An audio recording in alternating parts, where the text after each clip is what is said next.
Hello, everybody, and welcome back to Halftime Oranges. It's episode 15, the return of the Premier League, and we're going to start with Newcastle and Leeds. Stefan, you've got this game. Fire away.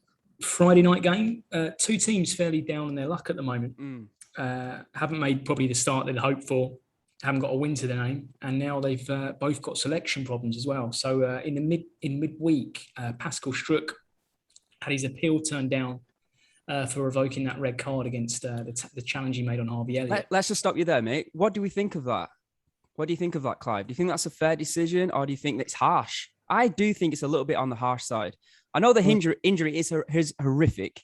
But you shouldn't judge it based on the consequences of the injury, right? That's what I'm saying. I don't think it was. I don't even know if it was a red card. In the laws of the game, he tackled him from behind, and it is technically a red card. But I mean, I think if he'd not injured himself, I don't think he'd have given it. I think if Elliott's not broken his ankle like he has, there's no way he's getting sent off for that, to be honest with you. So didn't the referee actually say that he was going to give the red card? Apparently so. But I mean, we're not privy to what the conversation is between VAR and the referee anyway. Allegedly, if I was like, you are sending him off, aren't you? And then he was like, yeah, I was always going to send him off anyway. I mean, who knows, to be honest. Yep, definitely. I mean, Harvey Elliott wasn't, surprisingly best pleased that the red card appeal wasn't overturned, and that leaves Leeds with a significant centre-back problem. Centre-back crisis. So Struck's out, which means there's no Llorente because he's injured. Cox's injured as well, and they're two centre-backs that have go to the doctors with that, shouldn't they? I've had that injury. No. There's two players in Llorente and Cox that have missed a lot of football since they both signed for Leeds as well. So what we might see is Luke Ayling moved into centre-back to accompany Cooper, which is a bit makeshift. And then at right-back, it could be Jamie Shackleton, who has looked good there apparently for Leeds, or Stuart Dallas reverting back to right-back. Stuart Dallas would be the best option there then, wouldn't it? He's everywhere, that boy. Left back, right back, centre midfield. And then up top, Bamford is fine. He had a slight hamstring problem against Liverpool, but he's fine to carry on. Okay. And then in behind him, you're likely to see Harrison, Rodrigo, and Rafinha. And Rafinha, by the way, since he made his Leeds debut, no player has got more assists than him. So it shows his worth to the cause, if you like, for Leeds. Just at Leeds, not in the Premier League, right? No, in the Premier League. Not just at Leeds. Yeah. Seriously? Yeah, since 2019, he made his debut. That's very impressive. That's really impressive. Talking about Rafinha, right? So Rafinha, but he hasn't played for any other Premier League team, so it is kind of just Leeds. You muppet. I mean, the most assists in the Premier League. In the whole Premier League, I mean, he's looked shocking, to be perfectly honest, this season. All the Leeds have. I mean, they're not playing him right at all. He's just being played as glue to the sideline, really. I mean, like I said, the only time he cut in against Liverpool was to Rodrigo. Isn't the fact that the whole of Leeds have looked pretty poor? You can't really just aim in at Rafinha. Would you agree with that? If you look at certain stats, I mean, they're not challenging on goal so much. I mean, I don't think it's working with Rodrigo and Bamford up front at all. Well, Rodrigo's an interesting one, right? Because he's their record signing. And £27 million, and they haven't, because of the form maybe of Patrick Bamford, they haven't played him in position. So he's playing as a sort of an attacking midfielder in behind Bamford, and I don't really know if that suits him. There is calls maybe that he might face the chop, and it might be Click coming in there in future games. But I think because of the problems they've got with the injuries and people having to go back in defence, I think you're probably likely to see Rodrigo in behind Bamford again. But yeah, and still Dan James no start. Well, probably not. Exactly. Right? This is the issue, isn't it? They've signed Dan James, and he's not going to displace Rafinha at the moment. Well, he's probably not going to replace Rafinha, but it might mean that Rafinha can then switch a bit more centrally, and I think he would link up better with Bamford than Rodrigo. I mean, Rodrigo simply hasn't replicated his Valencia type form. I mean, it's worrying at the back for Leeds, to be perfect. They had a very mixed bag defensively last season. Like first half of the season, they were conceding a lot of goals. Second half last season, they tightened it up. You do wonder, with the crowds being back, is that affecting them? Like the Liverpool fixture last season, they had 66% possession, and Sunday they had like 41%, and they're conceding more goals than expected. They've been conceded 2 more goals than expected. I mean, it's not just the Liverpool performance. They were ghastly against Burnley. And from what I saw against Everton, they didn't really offer a great deal either. And we were talking a lot about Steve Bruce had been on the chopping block for this one. I mean, no chance. Don't even go there. What, Bielsa? There's no chance. There's no chance. Not, because Leeds United fans absolutely idolise him. Yeah. But I mean, the one criticism I would have of Bielsa is that he is obsessed with certain players coming in, and if he can't get them, then he won't settle for second best, and that's fine. He's very stubborn, is the word, right? Yeah. I admire that in him, but they haven't got the biggest of squads, and he trains them so heavily on fitness and being at their peak and chasing and getting the ball back in a high tempo, attacking display. And you need a big squad if that is the demands that you're putting on your players. But Bamford, as good as he is, he's just not getting the service at the moment, I feel. And hopefully with Dan James coming in, that might then assist him with Rafinha, hopefully taking a more central role, maybe a Maddison number 10 kind of type role like Maddie's got at Leicester, because I think that suits Rafinha a lot better. Like you said though, Clive, they're not maintaining possession, are they? So there's limit to the opportunities to give it to Bamford, and I think that's where they're struggling right now. Is keeping the ball. You mentioned fitness, but they made such a bright end to the season, right? They had that's true. The last 10 games. That's very true, yeah. I don't know, maybe he's vindicating his approach. They were averaging about a goal every 64 minutes last season. And currently this season, it's a goal every 93. So, I mean, they played Everton, Burnley, Liverpool, Man United. And Man United. Okay, so it's a bit of a mixed bag for them. I'll give them that. But, I mean, it's a hell of a difference, And they've come into the Premier League without fans. Does that mean... I don't know. I think it depends how you look at it. When Leeds United come into the Premier League with empty stadiums, does that mean that the defence aren't as nervous and the strikers are more laid back?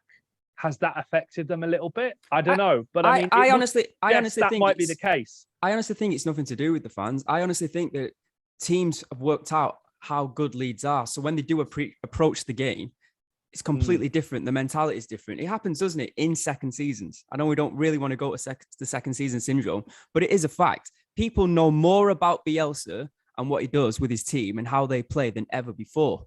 So when they're approaching games now, they know exactly what to do to stop them from scoring, to stop them achieving their goal. So I just think it's that. I don't think that Leeds have gotten any worse. I just think teams are well aware of what they're going to do, and what they are capable of doing. And maybe what they're not capable of doing as well. So yeah, it's a lot of pressure on Brentford to deliver off that first season as well. If those goals dry up, Leeds could be in trouble. But for Newcastle, they're missing a striker themselves. Obviously, they're still missing Callum Wilson, which is a massive loss. Yeah. John Joe Shelby, maybe less of a loss, and Dummett as well out of the squad. Darlow is fit, so there could be a chance that the third choice keeper will now drop to the bench, Woodman. And he had a bit of a torrid time, didn't he, at Old Trafford last week? So I can maybe see that happen. Yeah, he did. Yeah, I think Darlow will probably step in for him if that's the case. Joe Willock is fit and he's likely to be back. And the Newcastle lineup is likely to consist of Fernandez, Shaw and Lascelles at the back. And then Hayden moved into midfield with Almiron and Ritchie and Willock. And then up top, obviously no Wilson, so it'll be Joe Linton with St Max in support. And maybe St Maximin be licking his lips looking at that Leeds centre-half pairing. Maybe there might be a few opportunities for him. Steve Bruce has been feuding with the media this week and has been feuding with the club as well, criticising their lack of ambition in the transfer market. And the club have come out with a statement saying that the financial constraints are just that, and they can't back him. He wanted a centre-back and he wanted a defensive midfielder. And he wanted Chowdhury from Leicester. Yeah, from Leicester. And he's gone after him, I think, this transfer window and the one before. I think he might have tried to get him the one before that, but certainly the last two. And Chowdhury was up for the move. It was going to be a loan move, and they need him, right? Whatever reason. I mean, it does say a lot about how Mike Ashley runs the club. If he's not even willing to stump up whatever wages Leicester wanted, to cover that loan move. Yeah, exactly. Yeah. So, but any other club, you'd think he's feuding with the board, he's feuding with the media, he's feuding with the fans. This would be a touch of the P45s for Bruce, but at Newcastle, you can't really see that happening. It's almost a state of purgatory. But it came out, didn't it? Didn't his family say that he's mad to stay in that job? His family said it. Alex Bruce? well, I think After he's a got contract. there's other people in his family as well. But yeah, apparently his family said that he's mad for staying in that job. He should have left. All the criticism that he gets from the fans, especially. I think they'll have to sack him. I don't think he'll walk. Yeah. And why should he? Yeah. Well, I mean, he's got, they have to pay you out your contract, don't they, if you walk anyway? So not sure. I think unless you do something consent, wrong. I think if they sack him, they'll have to pay him. But I mean, I think if it's mutual, if he resigns, then they probably won't. I'm not sure about that, but I just think the questions are going to be asked more so of Bruce than of Bielsa if Newcastle do lose this. Yeah. But I mean. Tell you what, if Newcastle win, the fans will be saying how lucky they are to play a weakened Leeds team. That Graham Jones is a great tactician. Frankly speaking, though, Leeds United's performance haven't been that much better than Newcastle's performances. Yep. So, I mean, it is harsh that there's more riding on this Bruce than Bielsa. Yeah. And you do wonder, is it rose-tinted spectacles for Leeds United fans? Because if they don't get a win, they're in a relegation. There you go. If they don't get a win, they're in a bit of a relegation battle. And I just don't see how Bielsa can change it in matches. He doesn't have that depth. So, no, I mean, as you say, he's stubborn, isn't he? He'll stick to his plan and he'll just try and do the first plan in a better way if it doesn't work, if you like. So, both defences look fairly weak in this game. Both teams to score will be a good bet in this one. 4-3, I reckon. 4-3. 4-3 Leeds United. There we go. Away victory. I'm going Leeds away. I think the goodwill that the fans have towards Bielsa might. For sure. I mean, they're never going to fall out with him. It's just interesting that he's on this 1-year rolling deal. That's more down to him, though, Clive. That's down to him. Yeah. But you just wonder with him, like, if he gets to a point where he's frustrated and he can't get the players that he wants to get, then does he walk ever? I mean, he's got a history of doing that. So, I mean, that's a conversation probably more for the end of the season. Looking at the teams, I would say 1-1, but it's Friday and it's a Friday night game, so I'm gonna go for a Desi. I think it could be 2-2. Really? There we go. With one of the teams scoring in the last minute. Ooh. Yeah, just to put some pressure on either manager. Yeah. Leeds United last minute, 95th minute equaliser with bottles of Iron Brew raining down on Steve Bruce's head. There we go. Even if it's St. Maximum in the last minute, they'll still be annoyed. So. Happy for St. Maximin to score. Yeah. A plethora of Iron Brew coming Steve Bruce's way this evening. Yeah, with anything but Iron Brew in the bottles. There we go. All right, well, that's the Friday game. The first game tomorrow will be Wolves and Brentford, and that's me, isn't it? So, I say after netting against Watford, maybe Hee-Chan Wang will start this game. I think Wolves will be absolutely delighted to get the first win of the season, and crucially scoring the all-important first goal of the campaign.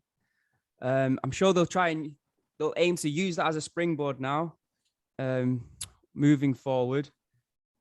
And I think they'll do really well in this game. I think they have turned a corner. I think the result against Watford will change the atmosphere around the club. It's a monkey off the back, isn't it? The first goal. Yeah, exactly. And their team pretty much picks itself in a sort of West Ham way, but obviously not as good as West Ham. They're a decent team. That starting 11 is decent. Like we've always just said, they struggle to put the ball in the back of the net. Sarr, Kilman, Cody, and Saiss, Semedo and Marcel on the wings. Then you've got Neves and Moutinho, and then Traore, Jimenez, and then I do think he will give Hee-Chan Wang a first start after last weekend. Brentford, they're on a 3-match winless run. So after winning their opening game against Arsenal, they haven't won. And last week it was a narrow 1-0 loss against your team, Stefan, Brighton. I think they'll go with Raya in net, Pinnock, Janssen, and Ayer. Henry and Canos on the wings. And then Norgard and Yeko and Janelle and Buemo and Tony will start. It's an interesting one for Brentford. I feel like they've finally settled now into life, into the Premier League. It was a honeymoon, wasn't it? The first game of the season was an incredible thing. Is it over? I think so. Yeah. I definitely think so. I think saying that, going away they're not as bad as Norwich and Watford. Correct. I'll go with that. Yeah. I still think they will be battling They will be battling for survival. Yeah. Come the end of the season. However, watching both teams last weekend, I think that Wolves will. I think Wolves will do this. I don't think it'll be a comfortable victory because Brentford try and make it difficult for all the teams. But I think maybe a 1-0 for Wolves. I think they'll get over the line in this one, and it'll be 2 wins on the bounce for Wolves. I predict. I can go see a 1-1 here, and Brentford's home form is going to be key if they're going to stay up. And after the Wolves game, they've got a stinking run. They've got Liverpool at home, West Ham away, Chelsea at home, Leicester at home. So I mean, if they don't pick up a win in this one, then it might be a while until they do. So maybe looking at that Leicester game, eh? Oh well, I mean, Leicester are another conversation altogether, but we'll come to them. Yeah, we will. But big game for them. I mean, they need to get another 3 points from somewhere, otherwise, and I think that's going to define their season, really. Yeah, big game for Hwang if he starts. I think they might be looking at him as a replacement, long-term replacement for Jota. They're missing the impact of him. Yeah, I mean, they'd certainly look better with 2 up front, didn't they, when he came on? Exactly. We're saying we're not going to get the goals from Jimenez this year. Then he might be the source. I think looking at that Brentford performance, that for large parts of that Brighton game where they were the better side, and really it was a bit of a smash and grab in the end for Brighton with that Trossard goal. And that's the sort of thing that happens when you're newly promoted. It's like the tough lessons you have to learn. To be fair, though, Wolves have been playing really well themselves. And I'd say on United's behalf that our win against them was a smash and grab as well. So it could be two really well organized teams playing each other, struggling to score potentially. That's why I see it just a 1-0 victory for Wolves. I think he will. I think he could potentially drop Trincao and bring in Hwang. I really do. Even though Trincao's been playing decent, goals are key. So he can't drop Traore, and I don't think he's going to give Jimenez time, and he needs minutes obviously to regain that form. So that's why I think he's going to go with them 3 up top. I think it's a game where, if you look at their previous games, I don't think Wolves or Brentford have played badly in any game so far this season. But I just see the home form here. I think Wolves could maybe turn Molineux into a bit of a fortress under Larger. I think they might just edge this one. They might be quite sticky to beat. I think 1-0 Wolves or 2-0 Wolves. I think after coming off that victory last week against Watford, playing another promoted team at home is really beneficial to them, and they'll be really eager to get this game started. So I'm a tough start. Yeah. So you going Wolves as well, Steph? Yeah. Clive's 1-1. Sit on the fence, 1-1. Yeah. All right then. Well, let's move on. Next game is, we're into the 3 o'clocks. Burnley and Arsenal, Clive. I mean, big game for both sides, really. I mean, Burnley kind of didn't really get much luck against Everton on Monday night. So, I mean, they'll be seeing Arsenal as an opportunity to put that right. And Arsenal also, obviously, Arteta's going to be seeing it as an opportunity to sort of give him a bit of daylight between the bottom 3, because, I mean, they're traditionally, they shouldn't really be down there, but I think they will be in the dogfight come the end of the season. I mean, really? Stop you there. Well, you really think they will be? Oh, because, wow. I mean, goodness me. I just think that it's not. I don't want to go down. I don't think they'll go down, but I can't really see them finishing out of the bottom 6. You can't see Arsenal finishing out of the bottom 6. Really? Because I just don't think they're good enough.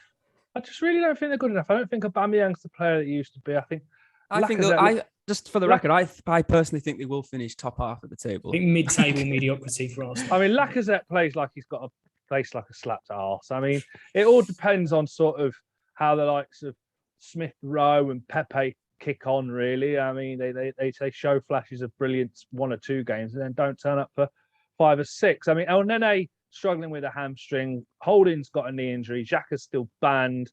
So they're all going to miss the trip. It looks like Holding's going to be a while before he sort of manages to force his way back into the team. Good. He's terrible. He's rubbish. Partey's been back in training. He's been increasing his workload. I mean, he was in the early stages of the injury. So, I mean, he's pushing, to sort of get more involved in the team. And I think, kind of Arsenal need him, but I mean, they don't want to rush him back. So I think it's going to be sort of a case of what's best long run in terms of Partey and how he sort of fits into this Arsenal side moving forward. They still have Lukongo though. They do, and he seems to have done all right. Yeah, he's again done all right. Okay, yeah. and mediocrity is probably not what Arsenal fans want to see at the moment, especially against. I mean, it's a very similar game to kind of Newcastle Leeds, isn't it? I think whoever does come away with 3 points from this, they'll cherish the kind of end of the season, because it's going to be matches like this that all sort of, increase the pressure and decide on how the season shapes out. I mean, Sean Dyche signed a new 4-year deal with Burnley this week. Said it was never in doubt. Well, probably not, because I imagine the American consortium have probably added a decent amount onto his living expenses of Steve Stone benefits. Then Steve Stone benefits, getting Stone in as a lodger and sort of not in, benefits. Maybe that's been put into the contract. Tesco special brew, isn't it? I mean, there were rumours that Ian Wone was organising Sean Dyche's stag doing Screwfix earlier in the week. So, I mean, that probably go down quite well with a lot of Burnley fans. Kevin Long came through 90 minutes midweek, but apparently not really ready for a full match. And then Connor Roberts also is looking at forcing his way back into the team. He got 45 minutes in the stiffs during the week. Nathan Collins, he's hoping to be back in amongst it in the first team, so he's in contention. Dale Stevens is a bit further behind the rest of the group. So in every way. In every way, probably. Yeah, I mean, the ex-Brighton Hall of Fame there, isn't he? Maxwell Cornet, I can't quite work out where he is with his fitness. I mean, it seems like Dyche is kind of bigging him up a bit in some ways, but didn't he say come out and say he's still learning the language? Well, I mean, or something like that. But he might speak perfect English. He just can't understand the gravelly pirate talking. Yeah, exactly. I do wonder if Dyche what is this? thinks he's fit or not. I mean, he's probably invited him round, to look at, I don't know, Carlisle against Cheltenham on Thursday night, League Two, and Maxwell Cornet. Well, I'd rather go out for escargots. He's not going to find Burnley, is he? So he's available apparently, but picking him at the right time is important. It's got to be appropriate when he plays, why he's playing, and he needs to figure that out. And his understanding in the team, his English is pretty limited. So this is it. When Sean Dyche has asked him to go and pick up a 4-pack of him from Happy Shopper, he basically hasn't got a fucking clue what he's being asked to do. So on that basis, he's probably not going to start against Arsenal this weekend. He needs to understand the French for pump it long, right? 1-0, le pump. 1-0 Burnley. I'm going for, and a banner flying over Turf Moor with Arteta out. That's my prediction for this one. I don't know. I mean, as you said, Clive, their record there is actually quite good. People say that Burnley's a tough place to go, but they haven't won at home since January, apparently. I think people, but it's a rough place to go. I think it's maybe we were getting confused with that. I think the boy that was right back is Tomiyasu. Quite a lively debut for Arsenal last week. So it'd be interesting to see if he starts, because suddenly that Arsenal defence with Gabriel and White looks a little bit more robust. I don't know where I am with Arsenal, because it's North London. Have they turned the corner? Have they turned the corner? Have they just beaten maybe the worst team in the league 1-0 at home? I don't know. I think there's a lot of doubts, isn't there? Well, this is what we're supposed to do. We're supposed to call on this podcast, Stefan. I'm going to sit on the fence. I'm going to say 1-1. 1-1. There we go. Arran. Yeah. I am going to say that Arsenal have turned the corner, even though I have no clue. I'm with you, Stefan. No idea. And I'm going to say that Arsenal are going to dig out a 1-0 victory. Yeah, well, I mean, they need to, because it's the North London derby after this one, and the writing could be on the wall for Arteta if he loses this and then loses against. It's exciting for the neutrals. We'll come to Spurs in a minute, but Spurs basically haven't got a team, so they'll be struggling to field a team for that Arsenal game at this rate. But yeah, we'll speak about Spurs a bit later on. All right, then, moving on. Stefan, it's Liverpool versus Crystal Palace, my friend. Yes, we spoke about Liverpool and maybe their lack of depth, and when the Champions League kicks in, how Klopp's going to approach it. Mm-hmm. And in midweek against Milan, he made a lot of changes, didn't he? He dropped Van Dijk, or gave him a rest, if you like. And he made changes everywhere as well, dropping Mane and Thiago. I think we saw Divock Origi come in as well for a rare start. But I don't know, he got away with it, didn't he? It was a great game. It was a great game, a great European night at Anfield. And I wonder what he does here now. Does he now recall his first team? If he picks his first team, we know what he's going to go with. The back four picks itself. And for me, the midfield three would be Thiago, Fabinho, and Henderson, who did play. Got the winner, I think. And then it's the front three now has established itself in Mane, Salah, and Jota. But I don't know. He could. He's got Norwich at home in the League Cup a few days later. We could see Konate make his debut in this game, or he might leave it to the week. We saw Gomez make his first start. I'd imagine that Van Dijk comes in. Interesting enough, like when Van Dijk wasn't injured before the injury, he used to play every game, wasn't rested. So maybe now this is a new policy, to maybe just ease him back into first team football. So it's a bit of a mystery to see which team he'd go with. Palace.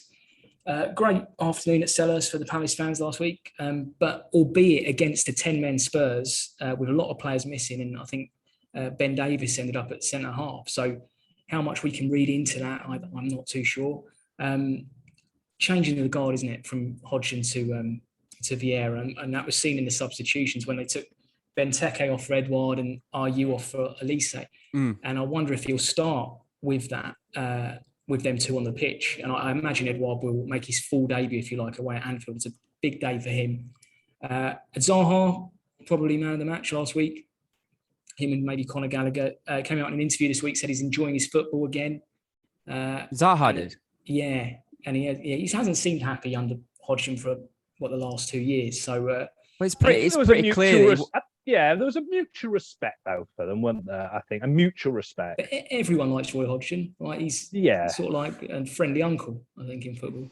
But I think Zaha was always wanted to leave, didn't he? Really, in the back of his head, it was always like, I'm going to play well for Crystal Palace because I'll get a move to a bigger club. But and it was meant to be Arsenal, and no one's ever come in for him. I said bigger club.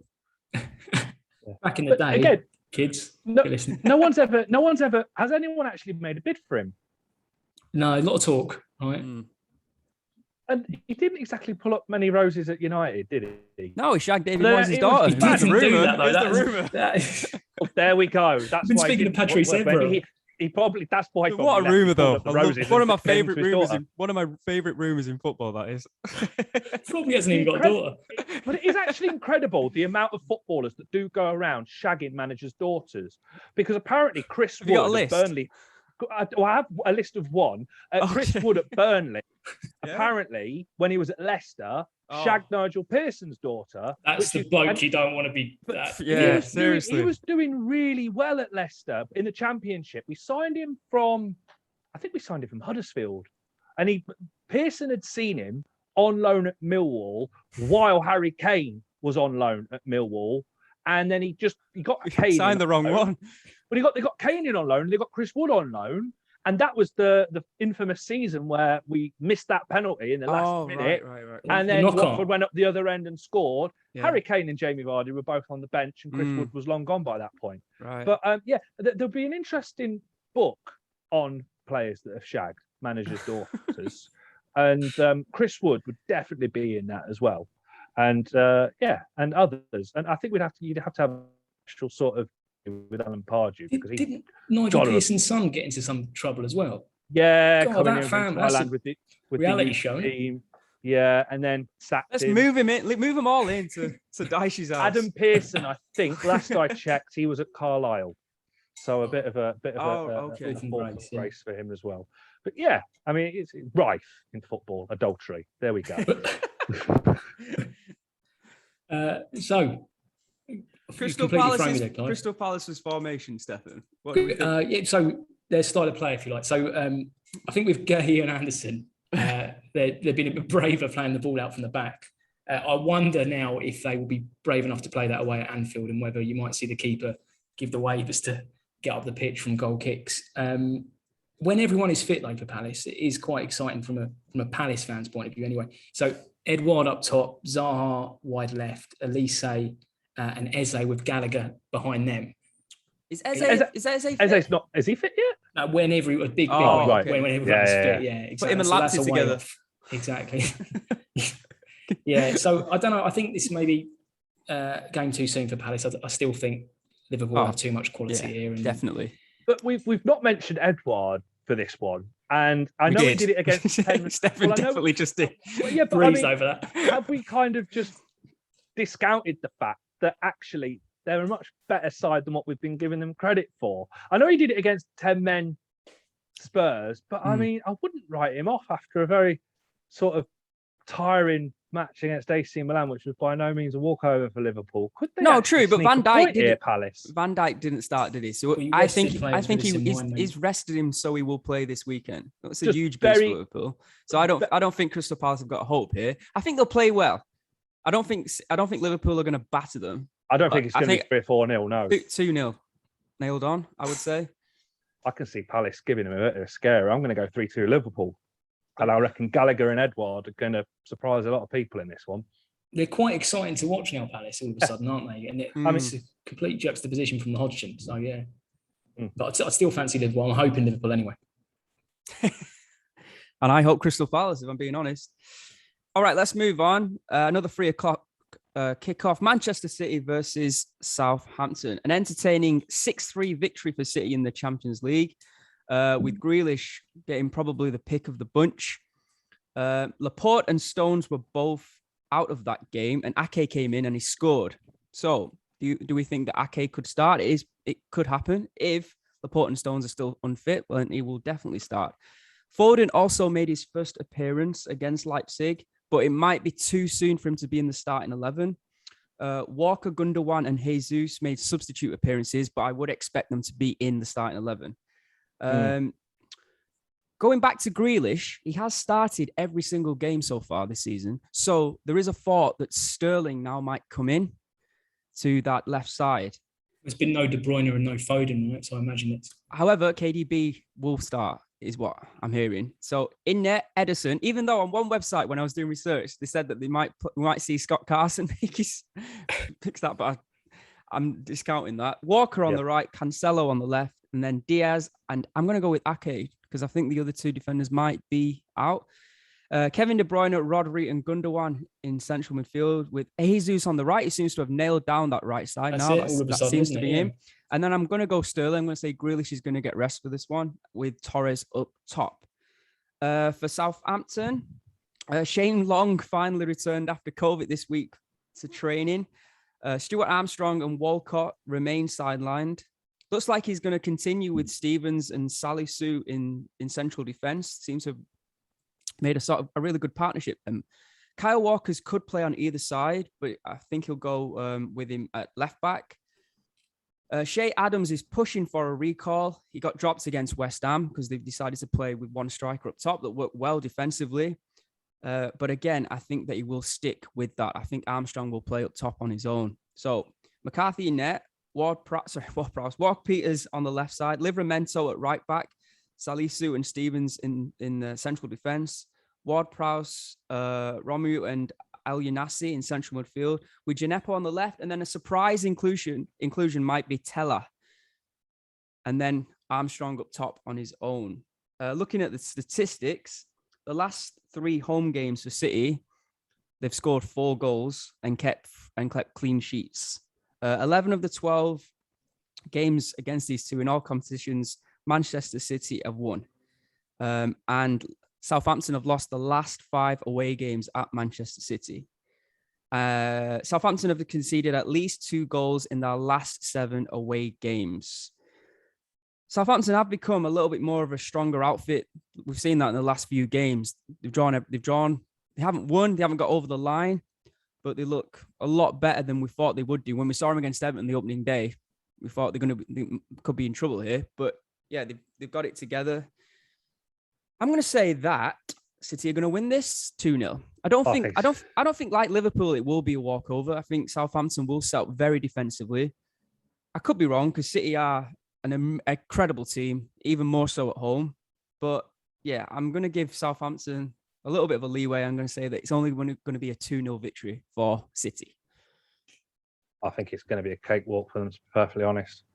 I think it could easily be 4 or 5 again. I mean, they could put any number of players out in any position, really. It's interesting how they're managing Torres' minutes. I mean, Sterling came on for him with half hour to go against Leicester, and again with 20 minutes to go against Red Bull Leipzig. So hard to say if they would. Grealish has got to obviously get a rest at some point. I mean, he could start, but I just feel like it could be. I mean, Foden only ended up. It just the way they substituted in Champions League with Foden and Sterling only playing 20 minutes, Jesus only getting about 10. I would probably hinge on the fact that you're likely to see Foden, Sterling, and Jesus starting this one. Probably Sterling over Torres because he also played pretty much every minute for Spain in the World Cup qualifiers. So yeah, but I mean, it's a very formidable lineup. I wouldn't be letting Ake really anywhere near the team, but he might have to if Laporte and Stones are injured. You know, there might not be much choice there. I mean, Kyle Walker for me starts over Zinchenko as well. So easy win for City, to be perfectly honest. And very interesting that Pep's been begging the fans to turn out for them. Quite sure Manchester United fans have been lapping that one up. Yeah, was it empty seats midweek in the Champions League? Yeah, they were half. I think it was like 17,000 empty seats or something like that. Really, that many? I might have made that up, but it sounds good, doesn't it? Actually, I was having my breakfast this morning, having some cornflakes, and I emptied the box, and a Manchester City versus Southampton ticket fell out. Hey, there we go. Anything to add, Stefan? Do you see it going any other way? It's just a horrible away game, isn't it, for Southampton? It's Man City away when you see that on the fixture calendar. I just think City have to, whatever front line he goes with, City will probably have too much for Southampton. I'd say 3-0. Yeah. I think Sterling will be raring to go, hoping for biscuits, could score, cherry on top. City charging on. Going a little bit under the radar, aren't they? Everyone's talking about United. Everyone's talking about how well Chelsea are playing. Because that loss, I guess, in the first game of the season, City seems to be going under the radar a bit. Well, they didn't make the marquee. They signed a £100 million player, but wasn't Kane. But yet scored 4 goals in the last 3 home games. Do they need him? Did they need him? We'll see. I guess everyone needs a Harry Kane, really. But all right, moving on. The other 3 o'clock kickoff, Stefan, is Norwich. Watford. Norwich Watford, yeah. Yeah, so 2 newly promoted teams. I think this will have to do a lot to end up not last on Match of the Day, I think. For Norwich, they've had a really tough start. That fixture computer has been really unkind to them. So they might say our season starts now 5 games in with the visit of Watford. So last time out, they dropped Gilmour, Cantwell and Gibson. For Arsenal, obviously a very different game. But you might expect them to return if Watford comes down. So they'll set up differently. Kabak will make his debut, apparently, his home debut for Norwich, with Rashika expected to start with Cantwell either side of Pukki. So they might offer a little bit more going forward for Norwich here. For Watford, on the flip side, since that opening day, them 3 goals they scored, they've had 7 come back at them without reply. So I wonder if that opening day was just a bit of an anomaly, people getting carried away with Watford. And they've offered nothing away from home. Their 2 performances away at Spurs and Brighton, they barely had a shot on goal. Joel Pedro's still out. Watford have won the last 4 meetings between the 2 teams, so 2 in the Championship and 2 in the Premier League. I don't know. I think Watford might be in a bit of trouble. I think they seem really passive in these games. They don't seem to press teams and don't seem to offer too much as well. And I just think maybe with Norwich being at home, they might see this as a bit of an opportunity. Pukki has missed a couple of chances that maybe we would have seen him score in the first time around when he was in the Premier League. I can see a home win for Delia here, maybe a narrow one or 2-0 for Norwich, I think. Yeah, I mean, Watford's away form's been appalling. I mean, they won the least away games in the Championship last season. They scored the least away goals. They seem to have a plateau of strikers, and Josh King really is he a man of sort of yesteryear. Dennis, as you say, a bit of an anomaly from the first game against Villa. We're still waiting to sort of see Ismail Shah, see what he can really do. I mean, where are the goals going to come for Watford? Norwich have strengthened their defence with Kabak, and they brought Williams in just before that. But again, I mean, this has got the makings of a 0-0 0-0. all over it, to be perfectly honest, or a narrow 1-0 win Norwich. So I just can't really. Yeah, it's gonna. Again, it's another game similar to the other ones we mentioned: Burnley, Arsenal, Leeds, Newcastle, where the rest of the season will sort of very much be dictated with games like this. Norwich are at home, right? Norwich are at home, yeah. Yeah. So these are the games that Norwich need to be winning. I'm going to go with a 2-0 victory for Norwich. I think Norwich will win. I think it's going to be a pucky party. Clive, you coined that term. I ain't heard it before. But yeah, I think I heard you say it the other week. Yeah. Well, I've said it. I've heard it quite often. But there we go. Yeah, no, I've never heard of it. So yeah, I'm going to go with a Norwich comfortable victory. I think Watford are in deep doo-doo, as they say in France. So yeah, and I think it's going to be a nice coming out party. I think the Norwich fans are going to go away pretty happy after this one. Yeah, have to. All right, Clive. The late kickoff on Saturday is Aston Villa versus Everton. I mean, they were just sublime, weren't they, on Monday? I mean, I really enjoyed watching that one over breakfast on Tuesday. I mean, the way that Gray's kicked on. Took her for a drink on Wednesday, or? There we go, yeah. It all went a bit Craig David for Everton fans. But Gray and Decore really are playing. I don't know what Rafa Benitez has been saying to them, but he's really giving them a lot of confidence. And I was very critical of Gray at Leicester. I think he was, very frustrated playing on the wing at Leicester. When he, on the occasions he did displace Vardy in the centre, he did, get a few goals. But it seems like Benitez is, saying you run the central channel, and he's got even more chance of doing that now. Dominic Calvert-Lewin's out, and Richarlison's there to help him out on the left, and Townsend will do the job on the right. And Decore's pass from midway in his own half, and just all that space great to run into. I mean, dare I say it, he keeps up this form, he's knocking on the door of the England squad. But that's the $64,000 question: if he keeps up this form, an away trip at Villa, is another test of his consistency. And Everton, they're capable of winning this one. Dominic Calvert-Lewin looks like he's going to be out for some weeks. I don't think we're going to see him until after the international break. James Rodriguez, he's been training. I don't know what's going on with him and Benitez, whether he's a Benitez type player or not. What's his attitude been like? It doesn't seem like Benitez is that fond of him. And the fact that they tried to ship him off to Turkey would also sort of back that up. But he participated in training for the first time earlier this week, and it kind of depends on how he gets on in those sessions as to whether he starts or not. I mean, he's certainly not going to displace Damari Gray from that team. For Villa, Martinez and Buendia are back from their boys' holiday in Zagreb, so they'll be assessed. And if I imagine if they're doing okay, they'll be straight back in the side, because Villa definitely lack Buendia's creativity against Chelsea, and no other injury concerns for Villa really. I mean, Watkins is back fit, and I imagine he'll start up front with Danny Ings. So yeah, I'm going to go with an Everton away win, even without Dominic Calvert-Lewin. I mean, Villa haven't quite clicked yet. I'm going to go 2-1 Everton for this one. Yeah, I'll probably agree with that. I think Everton have started so brightly, haven't they? And they look strong all over the park.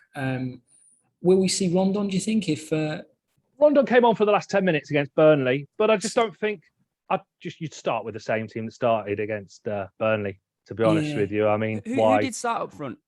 He mixed it up, didn't he? He went with Richarlison and well, he played 3 centre halves and then changed it on the hour. That's right, yeah. I don't see him doing that again. No. He revert to the 4-4-2 Rafa, I think.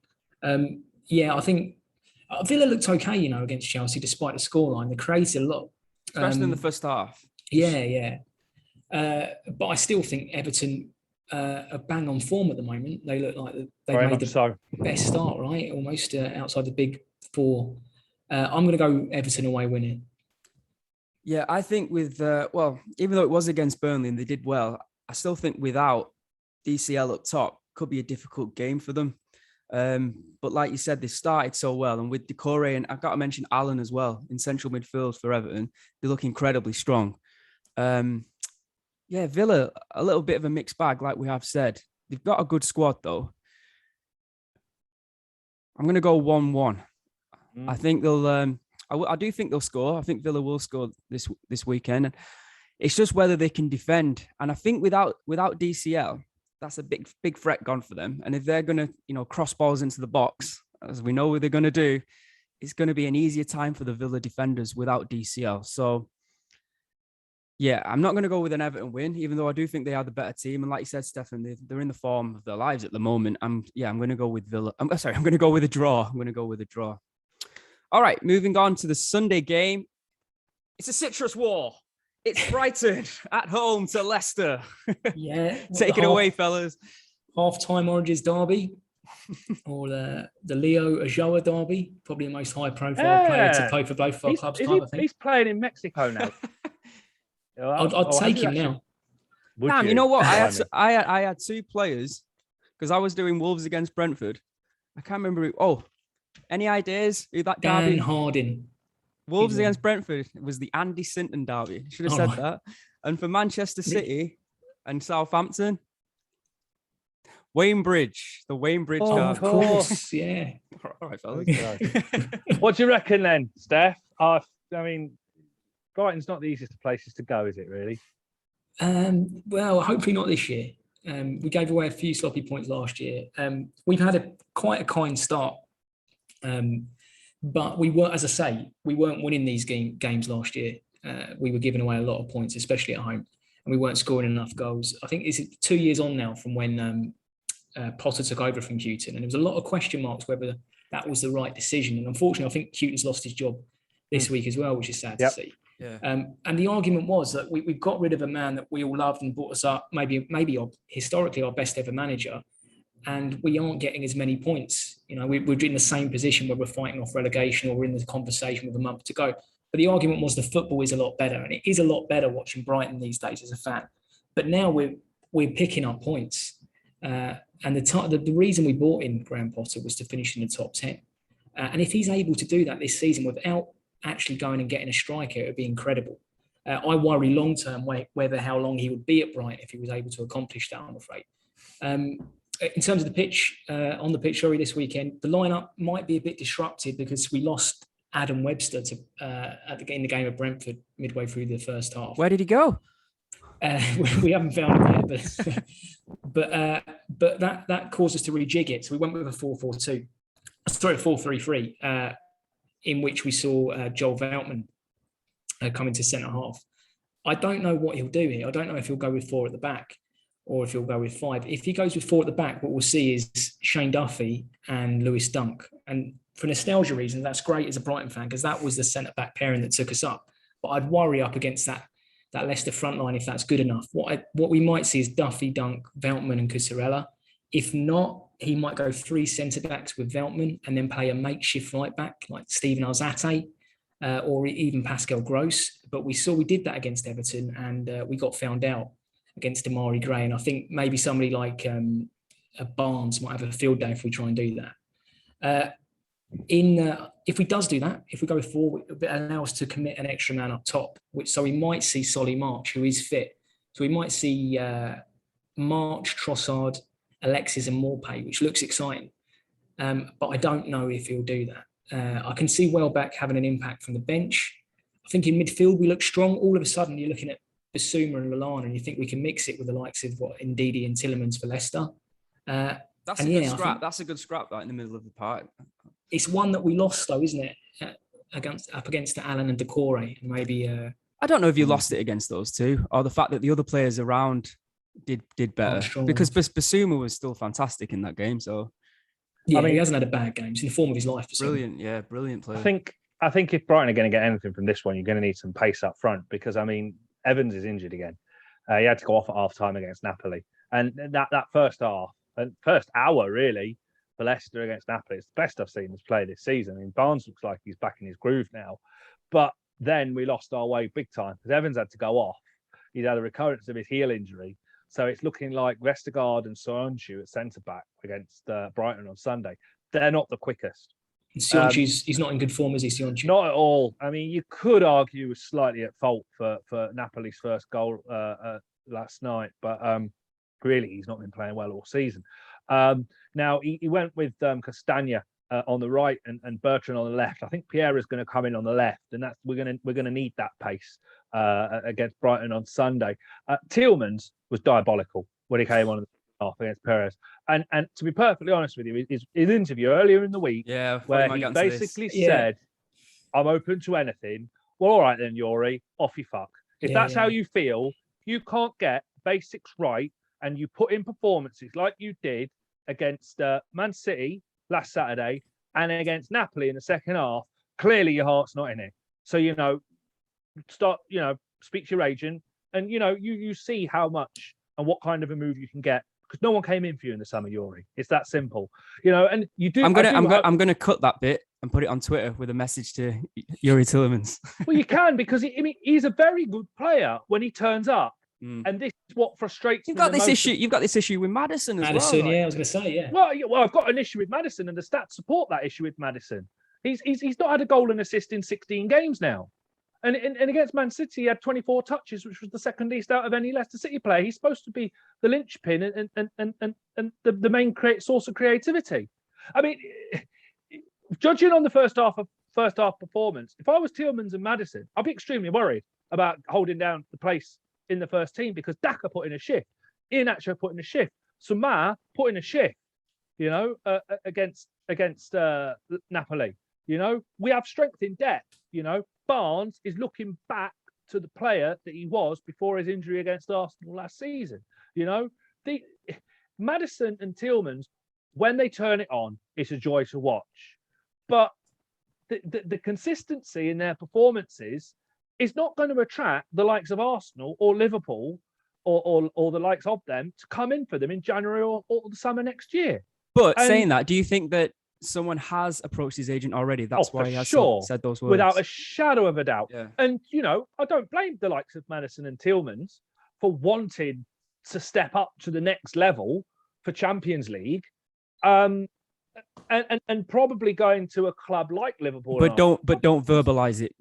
Not like that. Not like that, and especially not just before you've got a huge Europa League Cup match coming up. These are the nights that Leicester City fans dream about, I mean, I will be the first to eat my words if Yuri Tielemans knocks another one in from 25 yards against Brighton on Sunday, quite happily, But, I mean, he's lucky he's got that FA Cup final goal. Because if he had come out with those comments and put in a performance like that against Napoli, then, he's risking the wrath. And Leicester fans have got a lot of patience with players. We get behind him, I can't. I'm struggling to think. I'd have to go back to when we lost to Sheffield Wednesday in the Championship in the season we got relegated to League One, when Ian Holloway was our manager. That is, and there was a couple of performances actually under Nigel Pearson as well in the Championship, not so much in the Premier League where the fans did boo. But I mean, it's glory days for Leicester City.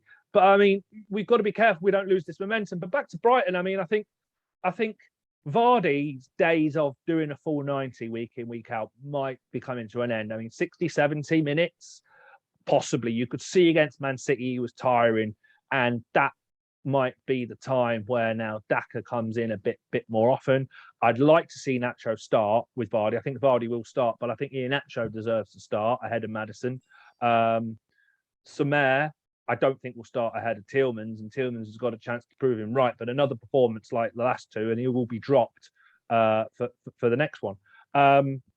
It's all going to come down to how well Leicester can cope with Maupay and possibly Welbeck and whatever else Brighton throw at us. I'm going to go with a very sneaky 2-1 win for Leicester, but I don't think it's going to be pretty. Well, history's on your side, because we haven't beaten you in the Premier League. The last win we had against you was 2014, when a current Man United player scored, Arran. Any ideas who that was? Lingard? Exactly, yeah. They're probably the only one. Right? Must have been in the Was that in the Championship? Yeah, the King Power 4-1, yeah. Oh, wow. You must have gone up that year as well, so it must have been quite a good result. We went up, 2014-15, we went up. So yeah, it's a good time to play Leicester. Half the team would have been put out last night against Napoli, and if we are going to kick on, this is the sort of game that we need to win. And after speaking to Clive and hearing about your centre back problems, I fancy Neil Maupay to get a winner here. I'm going to He's go. a pest, though, isn't he, Maupay? Yeah, well, yeah, he's not the most physical, is he? But he is. He's always involved in the afters. Yeah, I fancy Brighton here. I do really worry when you say that. Is Soyuncu going to fall into that trap and leave another leg dangling for him? Because he's a bit like that. He looks for the opportunity. It's a motivation thing, I think. He's one of the players that's benefited with the fans being back. And I mean, he's got 2 goals already this year. And you're looking at the performances of Trossard, Alexis. Alistair. Yeah, exactly. Yeah. I don't know. I'm going to go with a Brighton win here, but I would do. Arran? I'm actually just looking at the odds right now because I was just interested to see what the bookmakers thought, because it's quite an interesting game, isn't it? Like you said, Leicester haven't been great and Brighton have been playing really well. Yeah. But it looks like Leicester are actually favourites with the book. 9-5 for Leicester, 13-7 for Brighton. So it's very close, as it should be. I'm going to go with a draw, boys. Yeah, I'm going to say. I honestly do think, though, it could be. I am leaning towards Brighton. I am, but just because of the issues that Clive was talking about. But we got our season's in danger of being ruined purely on the basis that Fofana and Evans are just knackered. Yeah. You know, we might see Fofana come back towards the end of the year, beginning of January, hopefully. James Justin is back in training, but not training with the team, but he's back out on the pitches. And I'm really hopeful we see him back in the next 4 weeks, because he's a left-footed right back, but he can play centre back as well. So he's very versatile, and we're going to need a player like that back soon. Looking at obviously Fofana being injured has been horrible for Leicester. Do you think that's been mishandled? Do you think they should have brought in someone maybe more better than very short Vestergaard? I know, but very short notice. They tried to get Vestergaard, I think, in the transfer window before or the previous summer. Oh, they did. All right, okay. So it was a long term. So okay, I didn't know. They know about Vestergaard, but I think Vestergaard wasn't perhaps the whole point of getting in Fofana and Vestergaard. I think was because Rodgers would much prefer to play 3 at the back, but because with our injuries we can't at the moment. Okay. It's going to have to be a back 4 for the foreseeable. So, I mean, you're not going to play a back 3 of Vestergaard, Soyuncu, and Evans. They're too slow, you know. Whereas if you've got Fofana as one of those 3, or even James Justin maybe with a bit more pace, then you could have a go at that. But what is the point of putting a third one in there is to make up for the fact that they don't have pace? Well, we've got pace in Luke Thomas, Bertrand, and Piera. And all Brighton, you know, so there is pace in that team. All right, but I'm going to go. What I'm worried about is your centre forward from Brighton or any other team against not the quickest in Vestergaard and Soyuncu, especially in Soyuncu's form. I think last season I would definitely have gone for Leicester. Like, it wouldn't have even been a debate. That game last weekend for Brighton, I feel that's a game, that's a win that you wouldn't have seen from Brighton over the last few seasons. It would have been a stalemate, or maybe they would have gone up the pitch and got a winner. But for Brighton to do it, I think that's a big thing. I think it's a huge thing for the squad, and it shows how capable they are now of nicking goals when it matters. Yeah, exactly. A bit more canny. Yeah. So, like I said, I am leaning towards Brighton, but Leicester have still got a good team, and I'll go for a draw. All right, moving on. Next, I think it's my lot, isn't it? Let's have a look. Lost my page now. It is West Ham versus Manchester United at the same time, 2:00 on Sunday is your game. So I won't be able to watch it. Terrible. Anyway, so West Ham, it's like mixed fortunes of Europe, of playing in Europe this week for these teams. West Ham had a really good 2-0 victory at Zagreb. They played a relatively strong team. Antonio played in that game. I think he scored as well, but he won't be playing against Manchester United, which is fantastic news for us because he's been absolutely brilliant and, of course, was player of the month. I think he'll go with Fabianski in net, and then you've got Agbona, Zuma, and Dawson at centre back. You've got probably Kafel and Cresswell at wing back. Rice and Souček, who have been brilliant. Rice scored again midweek. Fornells and Benrahma. And then he's probably going to go with Jim's grandson up top, Jared. He'll be hoping to hit a bullseye or potentially a double. All right, and on to Manchester United.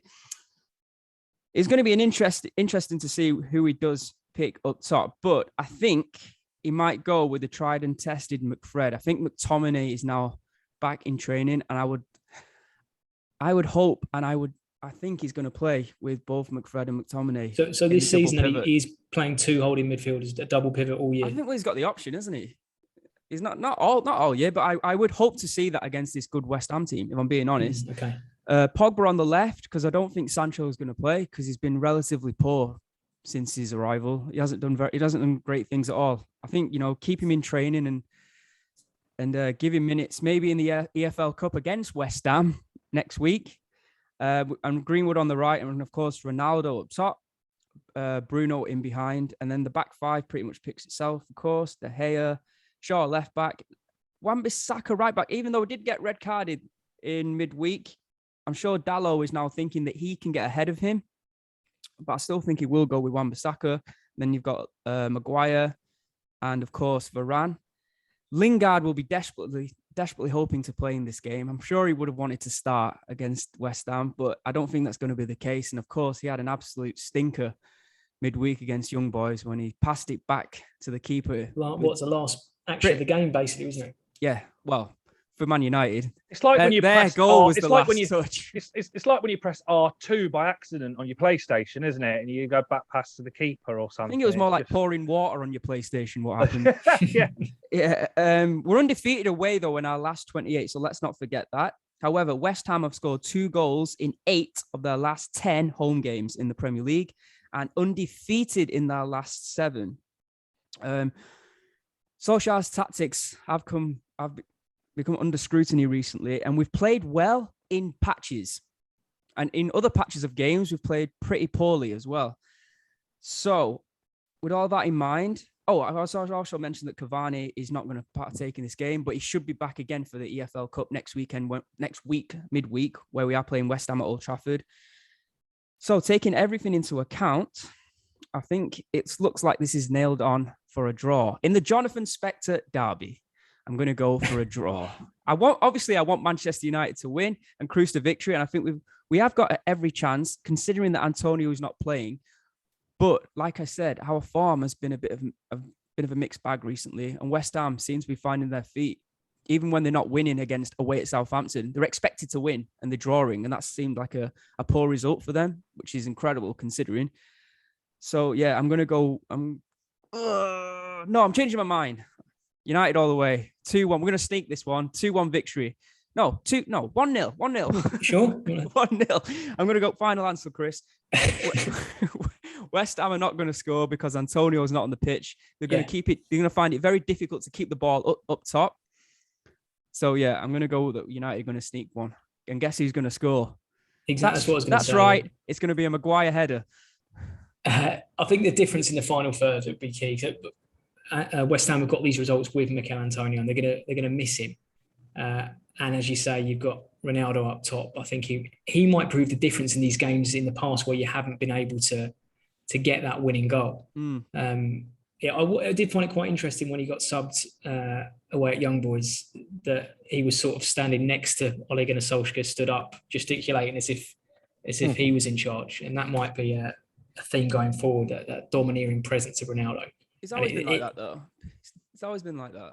He's always been like a dominating figure. And he's like 36. There was nothing wrong with that. But he wouldn't dominate. Not interfering. Pep or Klopp or... I think he would. I think he'd be on the sidelines cheering. He's more likely to dominate. He's not talking about tactics. He's just like gearing the boys up.